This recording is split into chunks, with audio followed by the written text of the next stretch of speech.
അസ്സലാമു അലൈക്കും വറഹ്മത്തുള്ളാഹി വബറകാതുഹു. ബിസ്മില്ലാ അൽഹംദുലില്ലാഹി റബ്ബിൽ ആലമീൻ വൽ ആഖിബത്തു ലിൽ മുത്തഖീൻ വലാ ഉദ്വാന ഇല്ലാ അലൽ ളാലിമീൻ വസല്ലല്ലാഹു അലാ നബിയിന മുഹമ്മദിൻ വഅലാ ആലിഹി വസഹ്ബിഹി അജ്മഈൻ. അമ്മാ ബഅദ്. അല്ലാഹുമ്മ റബ്ബി ഇശ്റഹ് ലി സദ്രി വയസ്സിർ ലി അംരി വഹ്ലുൽ ഉഖ്ദത മിൻ ലിസാനി യഫ്ഖഹു ഖൗലി. ഏറെ സ്നേഹാദരണീയരായ പീസ് റേഡിയോ ശ്രോതാക്കളെ, സത്യവിശ്വാസികളെ, വിശ്വാസിനികളെ, അതിമഹത്തരമായ വിജ്ഞാനത്തെക്കുറിച്ചാണ് നാം പഠിച്ചു വരുന്നത്. വിജ്ഞാനങ്ങളിൽ വെച്ച് ഏറ്റവും മഹത്തായ വിജ്ഞാനമെന്നത് അള്ളാഹുവിനെക്കുറിച്ച് പഠിക്കുക എന്നതാണ്. അതിൽ തന്നെയും അള്ളാഹുവിൻ്റെ നാമങ്ങളെക്കുറിച്ച് പഠിക്കുമ്പോൾ സ്വർഗപ്രവേശനത്തിന് ഉതകുന്ന ഏറ്റവും പുണ്യകരമായ പ്രവർത്തനമാണ് എന്നത് നാം സദാ ഓർക്കേണ്ടതുണ്ട്. ആ രൂപത്തിൽ തന്നെയാണ് ഈ വിഷയത്തെ നോക്കിക്കാണേണ്ടതും. അള്ളാഹു സുബ്ഹാനഹു തആല ആ രൂപത്തിൽ കൃത്യമായി അള്ളാഹുവിനെക്കുറിച്ച് പഠിക്കാനും അതനുസരിച്ചുള്ള തേട്ടത്തിൽ നമ്മൾ വിധേയപ്പെടാനും റബ്ബിന് കീഴൊതുങ്ങിക്കൊണ്ട് ജീവിക്കാനും നമുക്കേവർക്കും തൗഫീക്ക് നൽകി അനുഗ്രഹിക്കുമാറാകട്ടെ. ഇൻഷാ അള്ളാഹ് ഇന്നത്തെ ക്ലാസ്സിൽ നാം പഠിക്കുന്നത് അള്ളാഹുവിൻ്റെ നാമങ്ങളിൽ അൽ ഖാഹിർ അതുപോലെ തന്നെ അൽ ഖഹാർ എന്ന രണ്ട് നാമങ്ങളെക്കുറിച്ചാണ്. അൽ ഖാഹിർ, അൽ ഖഹാർ ഏകദേശം ഒരേ അർത്ഥം വരുന്ന രണ്ട് നാമങ്ങളാണ്. എന്നാൽ ഖാഹിർ എന്നതിനേക്കാൾ ഏറ്റവും ഉന്നതിയിലാണ് അൽ ഖഹാർ എന്ന നാമം നമുക്ക് വായിച്ചെടുക്കാൻ സാധിക്കുന്നത്. ഖാഹിർ എന്ന് പറഞ്ഞാൽ വിശുദ്ധ ഖുർആനിൽ 2 തവണയാണ് ആവർത്തിച്ചു വന്നിട്ടുള്ളത്. ഖഹാർ എന്ന നാമം വിശുദ്ധ ഖുർആനിൽ 6 തവണ ആവർത്തിച്ചു വന്നിട്ടുള്ളതായി നമുക്ക് കാണാൻ സാധിക്കും. ഖാഹിർ എന്ന നാമം വിശുദ്ധ ഖുർആനിലെ 6-ാം അധ്യായം സൂറത്തുൽ അൻആമിലെ 18-ാമത്തെ വചനവും 61-ാമത്തെ വചനവുമാണ്. അവിടെയൊക്കെ വന്നത് വഹുവൽ ഖാഹിറു ഫൗഖ ഇബാദിഹി, അള്ളാഹു സുബ്ഹാനഹു തആല അടിമകൾക്ക് ഉപരിയിലാണ് എന്നാണ് അള്ളാഹു നമുക്ക് പഠിപ്പിച്ചു നൽകുന്നത്. അവിടെ ഖാഹിർ എന്ന നാമത്തെ നമുക്ക് പഠിപ്പിക്കുമ്പോൾ അള്ളാഹു നമ്മോട് ആ വിഷയം പറയുമ്പോൾ അതിൽ നിന്ന് മനസ്സിലാക്കാൻ സാധിക്കുന്നത് ഫൗഖ ഇബാദിഹി, അടിമകൾക്ക് ഉപരിയിലാണ് എന്ന് പറയുമ്പോൾ എല്ലാ അടിമകളെയും അതിജീവിച്ചുകൊണ്ട് അള്ളാഹു സുബ്ഹാനഹു തആല ഉന്നതിയിലാകുന്നു എന്ന അർത്ഥമാണ് നമുക്ക് കാണാൻ സാധിക്കുന്നത്. ദാസന്മാരെ, സൃഷ്ടികളെ കീഴ്പ്പെടുത്തിക്കൊണ്ട് അതിനെ അതിജയിച്ചുകൊണ്ട് സ്വയം പര്യാപ്തനായിക്കൊണ്ട് നിലകൊള്ളുന്നവൻ എന്ന അർത്ഥമാണ് അൽ ഖാഹിർ എന്ന നാമത്തിൻ്റെ അർത്ഥം. അപ്പോൾ അൽ ഖാഹിർ എന്ന് പറഞ്ഞാൽ അള്ളാഹു സുബ്ഹാനഹു തആല ഒരാളുടെയും ആശ്രയമില്ലാതെ തന്നെ എല്ലാവരെയും കീഴ്പ്പെടുത്തിക്കൊണ്ട് അവൻ സ്വമേധയാൽ നിലകൊള്ളുന്നവൻ, ഉന്നതിയിലായവൻ എന്ന അർത്ഥമാണ് അൽ ഖാഹിർ എന്ന നാമത്തിൻ്റെ അർത്ഥം.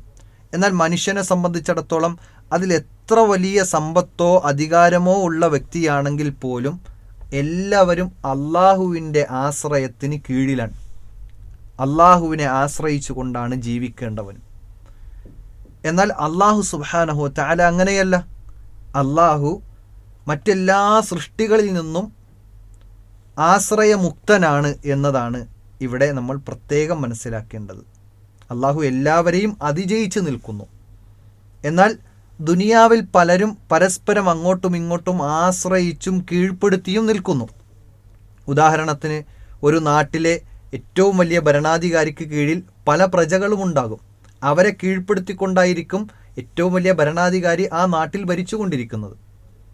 ഒരു ഭാര്യ ഭർത്താവിൻ്റെ കീഴിലായിരിക്കും, മക്കൾ ഉമ്മയുടെയും ഉപ്പയുടെയും കീഴിലായിരിക്കും.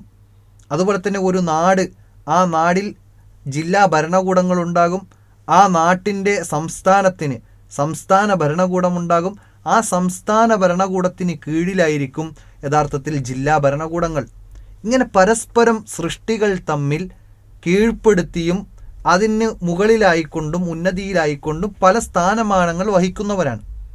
എന്നാൽ അള്ളാഹു സുബ്ഹാനഹു തആലയാകട്ടെ ഈ എല്ലാ സ്ഥാനമാനങ്ങൾ വഹിക്കുന്ന ഉന്നതിയിലായ ആളുകളെക്കാളും അവരെ എല്ലാം അതിജയിച്ചുകൊണ്ട് അള്ളാഹു സുബ്ഹാനഹു തആല അവരെ കീഴ്പ്പെടുത്തിക്കൊണ്ട് മറ്റുള്ളവരുടെ ആശ്രയമില്ലാതെ ഉന്നതിയിലായവനാണ് അൽ ഖാഹിർ എന്ന ഈ നാമം പഠിക്കുമ്പോൾ അതിൽ നിന്ന് മനസ്സിലാക്കേണ്ട ഏറ്റവും പ്രധാനപ്പെട്ട അർത്ഥം. ചുരുക്കി പറഞ്ഞാൽ അള്ളാഹു സുബ്ഹാനഹു തആല എല്ലാ സൃഷ്ടികളെയും കീഴ്പ്പെടുത്തി സ്വമേധയാൽ ഉന്നതിയിലായവൻ എന്നതാണ് അതിൻ്റെ അർത്ഥം എന്നത് നാം മനസ്സിലാക്കുക. എന്നാൽ എല്ലാ അധികാരികളുടെയും ഉടമസ്ഥൻ ആരാണ്? അല്ലാഹു സുബ്ഹാനഹു തആലയാണ്. ഈ ലോകത്ത് പല രൂപത്തിലുള്ള ഭരണാധികാരികളുണ്ടാകും. പല രൂപത്തിൽ തങ്ങളുടെ താഴെയുള്ളവരെ നിയന്ത്രിച്ചു കൊണ്ടുപോകുന്ന ഉന്നത ഉദ്യോഗസ്ഥരുണ്ടാകും, രാജാക്കന്മാരുണ്ടാകും, പ്രധാനമന്ത്രിമാരും മുഖ്യമന്ത്രിമാരും ഒക്കെ ഉണ്ടാകും. എന്നാൽ ഇതിനെയെല്ലാം നിയന്ത്രിക്കുന്നതാരാണ്? അത് അല്ലാഹു സുബ്ഹാനഹു തആല മാത്രമാണ്. ഈ രണ്ട് നാമങ്ങളും ഖാഹിർ എന്നതും ഖഹാർ എന്നതുമായ ഈ രണ്ട് നാമങ്ങളും ഉൾത്തിരിഞ്ഞു വരുന്നത് ഖഹറ എന്ന ഒരു ക്രിയയിൽ നിന്നാണ്. ഖഹറ എന്ന് പറഞ്ഞാൽ പണ്ഡിതന്മാർ വിശദീകരിച്ച് നൽകുന്നത് അതിൻ്റെ അർത്ഥം ഉലൂവ്, അതായത് ഉന്നതിയിലായി, അതുപോലെ തന്നെ ഗലബത്ത് കീഴ്പ്പെടുത്തുക, തദ്ലീൽ താഴ്ത്തുക, ഇങ്ങനെ 3 ക്രിയകളും ഇതിൽ നിന്ന് നമുക്ക് മനസ്സിലാക്കാൻ സാധിക്കും. ഈ രൂപത്തിൽ അല്ലാഹു സുബ്ഹാനഹു വതആല ഖാഹിർ എന്ന് പറയുമ്പോൾ അല്ലെങ്കിൽ ഖഹാർ എന്ന് പറയുമ്പോൾ അല്ലാഹു സുബ്ഹാനഹു വതആല മറ്റു സൃഷ്ടികളെ മുഴുവൻ കീഴ്പ്പെടുത്തുകയും മറ്റു സൃഷ്ടികളിൽ നിന്ന് ഉന്നതിയാവുകയും ചെയ്തവനാണ് അല്ലാഹു എന്നതാണ് അൽ ഖാഹിർ അൽ ഖഹാർ എന്ന നാമത്തിൻ്റെ അർത്ഥം. ഇനി ചെറിയ നേരിയ വ്യത്യാസം എന്ത് എന്ന് വെച്ചാൽ അൽ ഖാഹിർ എന്ന് പറയുമ്പോൾ എല്ലാത്തിനെയും അതിജയിച്ചു ഉന്നതിയിലായവൻ എന്ന ഒരു അർത്ഥത്തിലാണ് അൽ ഖാഹിർ എന്ന നാമം. നേരിയ വ്യത്യാസം എന്ന് അൽ ഖഹാർ എന്നതിന് എന്ത് എന്ന് ചോദിച്ചാൽ ചെറുതും വലുതുമായ എല്ലാത്തിനെയും അതിജയിച്ചുകൊണ്ട് അള്ളാഹു ഒരാളുടെയും ആശ്രയമില്ലാതെ തന്നെ എല്ലാത്തിനെയും കീഴ്പ്പെടുത്തി റബ്ബ് സുബ്ഹാനഹു വതആല ഉന്നതിയിലായിരിക്കുന്നു എന്നാണ് അതിൻ്റെ അർത്ഥം. ഇതിൽ ഖാഹിർ എന്ന നാമം വിശുദ്ധ ഖുർആനിൽ വഹുവൽ ഖാഹിറു ഫൗഖ ഇബാദിഹി എന്ന ആയത്ത് പഠിക്കുമ്പോൾ തന്നെ നമ്മൾ മനസ്സിലാക്കേണ്ട മറ്റൊരു വസ്തുത, ഫൗഖ ഇബാദിഹി എന്നാണ് ഇവിടെ എടുത്തു പറഞ്ഞത്. അള്ളാഹു അടിമകളുടെ ഉപരിയിലാകുന്നു. ഈ ആയത്ത് നമ്മൾ മനസ്സിലാക്കുമ്പോൾ നമ്മുടെ നാട്ടിലൊക്കെയും പല വിശ്വാസങ്ങളാണ് അള്ളാഹുവിനെക്കുറിച്ചും ദൈവവിശ്വാസത്തെക്കുറിച്ചും കാണാൻ സാധിക്കുന്നത്. പലരും വിചാരിക്കുന്നത് അള്ളാഹു എല്ലായിടത്തും ഉണ്ട് എന്ന് പറഞ്ഞാൽ തൂണിലും തുരുമ്പിലുമുണ്ട് എന്ന വിശ്വാസങ്ങൾ വച്ചു പുലർത്തുന്നവരുണ്ട്. ചിലരൊക്കെയും സ്വയം അള്ളാഹു ആണ് എന്ന് വാദിക്കുന്ന, അതായത് ദിക്റുകളിലൂടെ ചില ഭജനമിരിപ്പിലൂടെ സ്വയം അള്ളാഹുവായി മാറും, അള്ളാഹു തന്നിലേക്ക് ഇറങ്ങി വന്ന് ലയിച്ചു ചേരും എന്ന ചില വിശ്വാസങ്ങൾ വരെയുള്ള ആളുകൾ നമുക്കിടയിലുണ്ട്. എന്നാൽ ഈ ആയത്ത് നമുക്ക് പഠിപ്പിച്ചു നൽകുന്നത് വഹുവൽ ഖാഹിറു ഫൗഖ ഇബാദിഹി, അള്ളാഹു അടിമകളുടെ ഉപരിയിലാണ്, എല്ലാവരെയും കീഴ്പ്പെടുത്തി ഉപരിയിലാണ് എന്ന് പറയുമ്പോൾ അള്ളാഹു ഫിസ്സമാ, അള്ളാഹു ആകാശത്തിലാണ്, ഉന്നതിയിലാണ്, എല്ലാ സൃഷ്ടികൾക്കും മുകളിലാണ് എന്നതാണ് ഇവിടെ ഏറ്റവും പ്രധാനമായിക്കൊണ്ട് നമ്മൾ മനസ്സിലാക്കേണ്ട മറ്റൊരു വിഷയം. തൂണിലും തുരുമ്പിലും അള്ളാഹു ഉണ്ട് എന്ന് വിശ്വാസം അത് നിരർത്ഥകമായ വിശ്വാസമാണ്. അതൊരിക്കലും ഒരു വിശ്വാസിക്കുണ്ടാകാൻ പാടില്ല. അള്ളാഹു ഉപരിയിലാണ്, എല്ലാ സൃഷ്ടികളെക്കാളും ഉപരിയിലാണ് അള്ളാഹു സുബ്ഹാനഹു വതആല. എല്ലാത്തിനെയും അതിജയിച്ച് ഉന്നതിയിലായി നിൽക്കുന്നവനാണ് അൽ ഖാഹിറായ അള്ളാഹു എന്നത് നമ്മൾ പ്രത്യേകം മനസ്സിലാക്കുക. ഇനി അൽ ഖഹാർ എന്ന നാമം വിശുദ്ധ ഖുർആനിൽ 6 തവണ വന്നു എന്നാണ് ഞാൻ പറഞ്ഞത്. വിശുദ്ധ ഖുർആനിൽ 6 തവണ വന്നപ്പോഴും ഒരു പ്രത്യേകത അതിലുണ്ട്.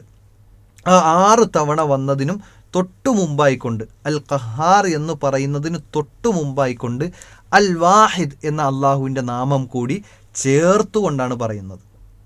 നമുക്കത് ഒന്ന് പരിശോധിക്കാം.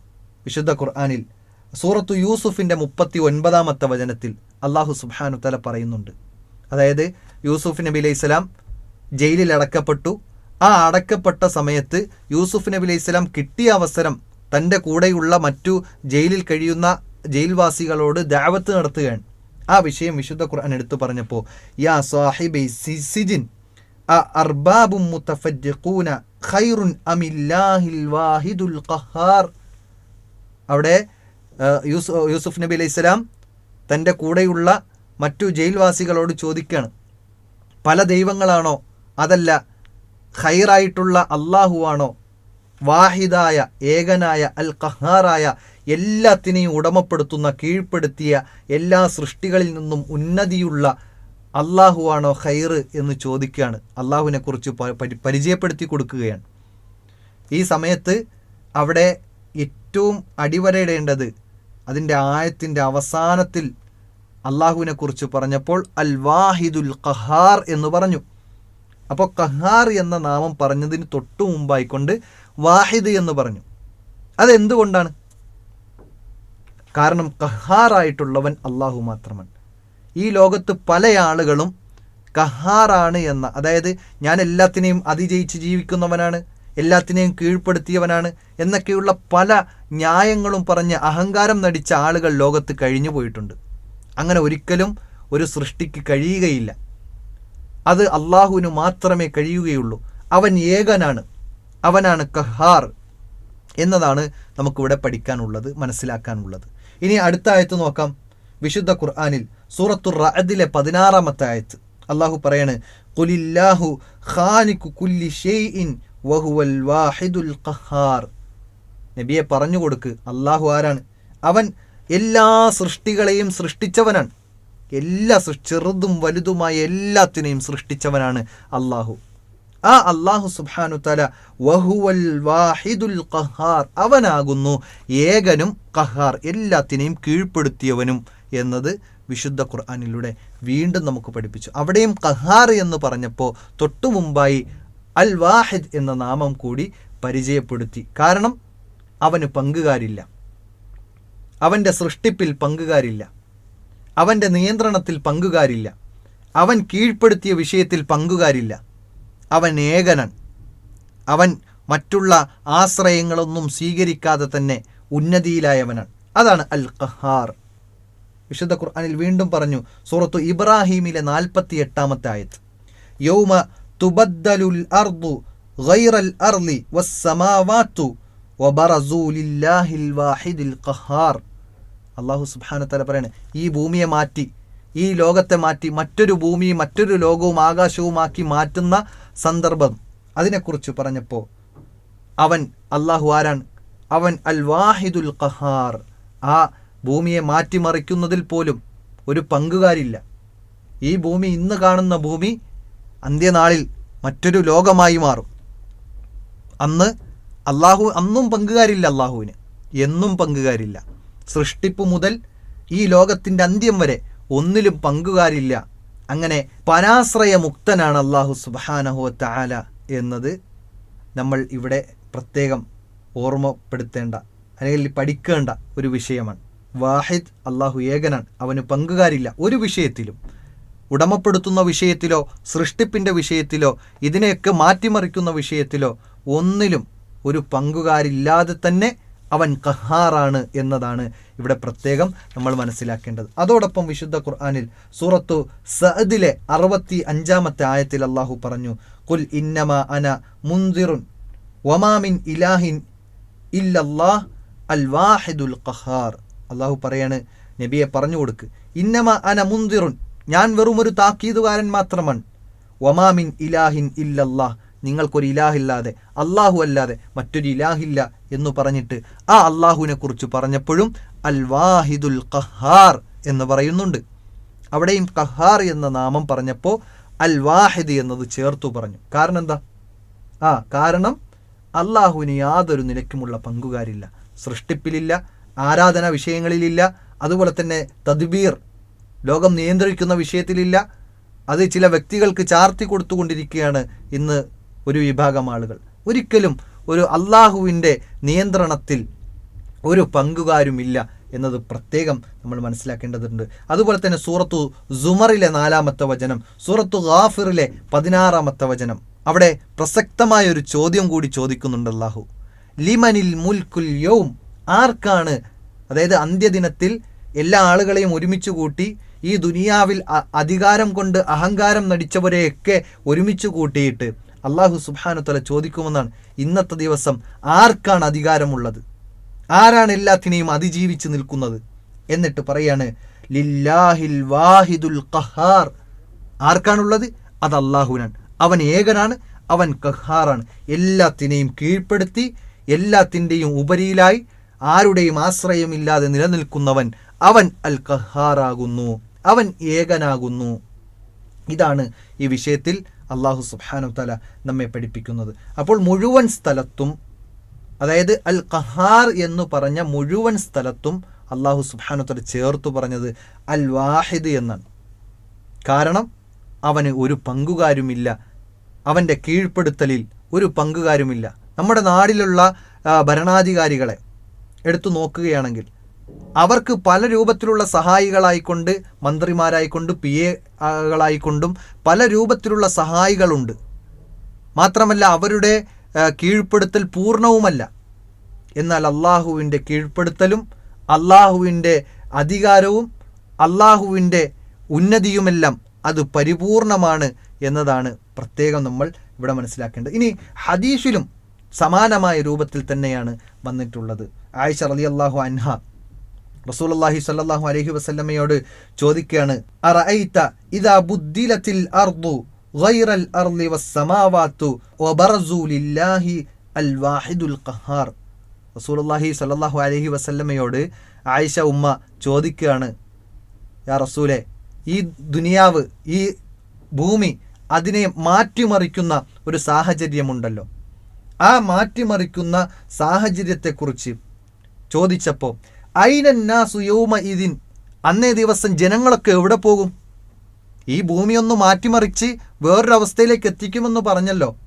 അപ്പോൾ ജനങ്ങളൊക്കെ എവിടെയായിരിക്കും എന്ന് ചോദിച്ചപ്പോൾ റസൂൽ സല്ലല്ലാഹു അലൈഹി വസല്ലമ പറഞ്ഞത് അല സിറാത്ത്, അന്ന് സിറാത്തിലായിരിക്കും ജനങ്ങൾ മുഴുവൻ എന്ന് ആദരവായ റസൂലുള്ളാഹി സ്വല്ലല്ലാഹു അലൈഹി വസല്ലമ പഠിപ്പിക്കുന്നുണ്ട്. അപ്പോൾ ഇവിടെ നമ്മുടെ വിഷയം എന്നുള്ളത്, ഇവിടെ ആയിഷ ഉമ്മ ചോദിച്ചപ്പോഴും ഈ ദുനിയാവ് മാറ്റി മറ്റൊരവസ്ഥയിലേക്ക് കൊണ്ടെത്തിക്കുമ്പോൾ ഗൈറൽ അർളി വസ്സമാവാതു വബറസു ലില്ലാഹിൽ വാഹിദിൽ ഖഹാർ, അവിടെയും അൽ വാഹിദ് അൽ ഖഹാർ എന്ന നാമം ആയിഷ ഉമ്മ ചോദിക്കുന്നുണ്ട്. പ്രവാചകന്റെ പ്രാർത്ഥനയിൽ നമുക്ക് കാണാൻ സാധിക്കുന്നത്, പ്രവാചകൻ സല്ലല്ലാഹു അലൈഹി വസല്ലമ രാത്രി ഉറങ്ങുകയും അതിനിടയിൽ ഞെട്ടി എണീക്കുകയും ചെയ്തു കഴിഞ്ഞാൽ പ്രവാചകൻ പ്രാർത്ഥിക്കുന്ന ഒരു പ്രാർത്ഥന, ലാ ഇലാഹ ഇല്ലല്ലാഹുൽ വാഹിദുൽ ഖഹാർ റബ്ബുസ് സമാവാതി വൽ അർദി വമാ ബൈനഹുമൽ അസീസുൽ ഗഫാർ. അല്ലാഹുവിൻ്റെ റസൂൽ സല്ലല്ലാഹു അലൈഹി വസല്ലമ രാത്രി ഉറക്കത്തിൽ നിന്ന് ഞെട്ടി ഉണർന്നു കഴിഞ്ഞാൽ പ്രാർത്ഥിക്കുന്ന പ്രാർത്ഥനയാണ്.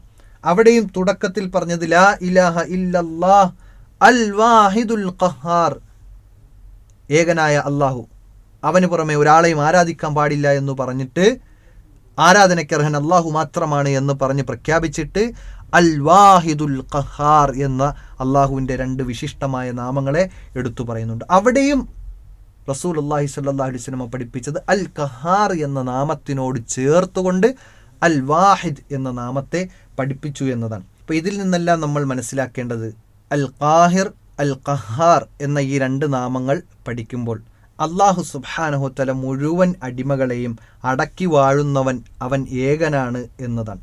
അവനു യാതൊരു നിലക്കുമുള്ള പങ്കുകാരില്ല. അവൻ അടക്കി വാഴുന്ന വിഷയത്തിൽ പോലും യാതൊരു നിലക്കുമുള്ള പങ്കുകാരില്ല. അള്ളാഹു സുബ്ഹാനഹു വതആല ഉന്നതിയിലാണ്. അതാണ് നേരത്തെ പറഞ്ഞത് അർ റഹ്മാനു അലൽ അർശിസ്തവ, അവൻ ഉന്നതിയിലാണ് എന്ന് പറഞ്ഞപ്പോൾ വഹുവൽ ഖാഹിറു ഫൗഖ ഇബാദിഹി, അവൻ അടിമകൾക്ക് ഉപരിയിലാണ് എന്ന് പറയുമ്പോൾ എവിടെയാണ്? എല്ലായിടത്തുമുണ്ട് എന്നാണോ? അല്ല, അള്ളാഹു സുബ്ഹാനഹു വതആല അർശിൻ്റെയും ഉപരിയിലാണ് എന്നതാണ് നമ്മൾ മനസ്സിലാക്കേണ്ടത്. മൂന്നാമതായി നമ്മൾ മനസ്സിലാക്കേണ്ടത്, അന്യായമായി ആരെയും കീഴ്പ്പെടുത്താൻ പാടില്ല. ഇത് ഈ നാമം പഠിക്കുമ്പോൾ നമ്മൾ മനസ്സിലാക്കേണ്ട, നമുക്ക് അധികാരങ്ങൾ കിട്ടുമ്പോൾ, നമുക്ക് ഭരണം കിട്ടുമ്പോൾ, നമുക്ക് ചില സ്ഥാനമാനങ്ങൾ കിട്ടുമ്പോൾ തൻ്റെ താഴെയുള്ള ആളുകളെ അന്യായമായി പ്രയാസപ്പെടുത്താൻ പാടില്ല എന്നത് ഇവിടെ പ്രത്യേകം പഠിക്കേണ്ട ഒരു വിഷയമാണ്. നാലാമത്തത്, ഈ നാമങ്ങൾ പഠിക്കുമ്പോൾ അൽ ഖഹാർ എന്നത് അള്ളാഹുവിന് മാത്രം ആയതുകൊണ്ട്, അതുകൊണ്ടാണ് അവിടെ അൽ വാഹിദ് എന്നത് ചേർത്തു വന്നതും എന്നത് കൂടെ നമ്മൾ മനസ്സിലാക്കേണ്ടതുണ്ട്. അൽ ഖഹാർ എന്ന നാമം അള്ളാഹുവിന് മാത്രമാണ്. അൽ ഖഹാർ ആയിട്ടുള്ളവൻ അള്ളാഹു മാത്രമാണ്. ഇവിടെ പല ആളുകളും ലോകത്ത് വന്ന് ഖഹാറാവാൻ വേണ്ടി ശ്രമിച്ചിട്ടുണ്ട്. ഫിർഔൻ ഏറ്റവും നല്ല ഉദാഹരണമാണ്. ഫിർഔൻ പറഞ്ഞതെന്താ? എൻ്റെ കീഴിലാണ് ഈ നദി വരെ ഒഴുകുന്നത്, ഞാനാണ് ഇതെല്ലാം ഉടമപ്പെടുത്തി വെച്ചിരിക്കുന്നത്.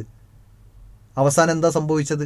ആ ഒരു കടലിലേക്ക് മുങ്ങി നശിക്കുന്ന ഒരവസ്ഥയാണ് അള്ളാഹു സുബ്ഹാനഹു വതആല അവനിൽ അവസാനിപ്പിച്ചത്, അല്ലെങ്കിൽ അവനിലൂടെ ലോകത്തെ അറിയിച്ചു തന്നത്. അതുകൊണ്ട് തന്നെ ഞാൻ ഖഹാറാണ്, ഞാനെല്ലാം കീഴ്പ്പെടുത്തിയവനാണ് എന്നൊരു അഹങ്കാരം ഒരിക്കലും ഒരു ഭരണാധികാരിക്ക് ഉണ്ടാകാൻ പാടില്ല എന്നതുകൂടി ഈ ഒരു നാമം പഠിക്കുമ്പോൾ നമ്മൾ മനസ്സിലാക്കേണ്ട ഒരു വസ്തുതയാണ് എന്നത് തിരിച്ചറിയുക. അല്ലാഹു സുബ്ഹാനഹു തആല കൂടുതൽ പഠിക്കാനും മനസ്സിലാക്കാനും അതനുസരിച്ച് ജീവിതത്തെ ക്രമീകരിക്കാനും തൗഫീക്ക് നൽകി അനുഗ്രഹിക്കുമാറാകട്ടെ. ആഖിറു ദഅവാന അനിൽ ഹംദുലില്ലാഹി റബ്ബിൽ ആലമീൻ. അസ്സലാമു അലൈക്കും വറഹ്മത്തുള്ളാഹി വബറകാതുഹു.